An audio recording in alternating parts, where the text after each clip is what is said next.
अगं चल पटकन. आली की. होय हो. काय अहो आपली दुसरी भाऊकी किती पुढे चालली ना.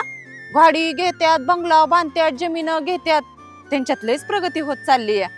पण आपण बघा ना किती मागे राहिलोय. अगं लोकांचं बघून बोलण्यात काय अर्थ नसतो ग. आपण पण तसं वागावं लागतं, तसं राहावं लागतं, तसं कष्ट करावं लागते.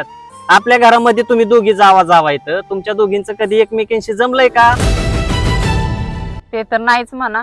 आणि मग आपली कशी ग प्रगती होणार? अगं त्यांच्या घरामध्ये प्रगती का होते?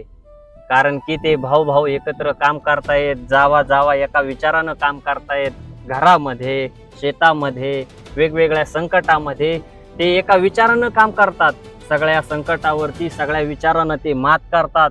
आलेल्या पैशामधून सगळ्यांसाठी खर्च पण करतात. त्याच्यामुळे त्यांची प्रगती होत चालली.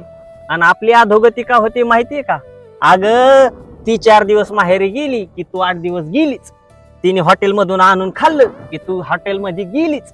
अगं अशाने काही प्रगती होती काय? त्याच्यामुळं अधोगती होती ग आपली. एकमेकांचा ना पाय ओढण्याऐवजी एकमेकांचा हात ओढा ना, एकमेकांना आधार होईल. पण तसं तर होतच नाही. अगं लक्षात घ्या, 4 भिंती असल्या म्हणजे घर तयार होत नसतं. 4 भिंती असल्या म्हणजे घर तयार होत नसतं. तर त्या 4 भिंती एकत्र आल्याच्या नंतर सुंदर घर तयार होत असतं. तसंच आहे आपलं सुद्धा. जर सगळे घरातले सदस्य एकत्र एका विचाराने जर काम करत असतील ना, तर त्या घराची प्रगती होत असते. त्या घराची प्रगती कुणीच रोखू शकत नाही. पण आपलं तसं होत नाही ना. आपलं नाही, आपलं म्हणजे ती जाऊ एका बाजूला तर ही जाऊ एका बाजूला. त्याच्यामुळे आपल्या अधोगती होते. आपल्याला जर प्रगती करायची असेल ना, तर आपल्याला एका विचारानंच काम करावं लागेल. त्यावेळेसच आपली प्रगती होईल. हे लक्षात ठेव. हो अगदी बरोबर बोललात बघा तुम्ही. कुटुंबाची जर परिस्थिती सुधारायची असेल ना, तर सगळ्यांनी एका विचारानेच काम केलं पाहिजे.